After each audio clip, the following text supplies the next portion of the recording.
Trade યુનિયનો દ્વારા અપાયેલા ભારત બંધના એલાનના પગલે ભાવનગર ખાતે વિવિધ શ્રમિક સંગઠનો દ્વારા રેલી તેમજ સૂત્રોચ્ચાર કાર્યક્રમ યોજી વિરોધ પ્રદર્શિત કરાયો હતો. કેન્દ્ર સરકારથી કથિત મજૂર વિરોધી, ખેડૂત વિરોધી અને કોર્પોરેટ તરફી નીતિઓ સામે 10 કેન્દ્રીય ટ્રેડ યુનિયનો અને તેમના સંલગ્ન સંગઠનો દ્વારા દેશવ્યાપી હડતાલનું એલાન અપાયું હતું. ટ્રેડ યુનિયનો દ્વારા અપાયેલા એલાનના પગલે ભાવનગર ખાતે વિવિધ શ્રમિક સંગઠનો દ્વારા મોતીબાગ ટાઉન હોલ ખાતેથી રેલી તેમજ સૂત્રોચ્ચાર કાર્યક્રમ યોજી વિરોધ પ્રદર્શિત કરાયો હતો.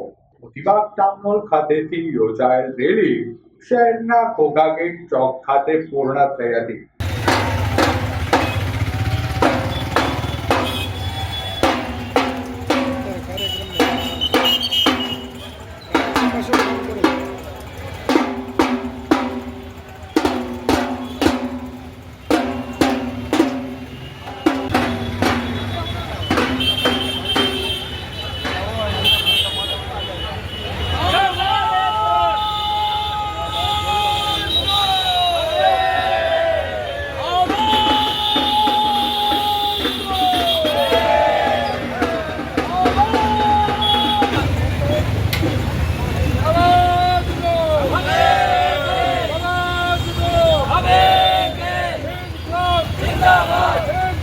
जिंदाबाद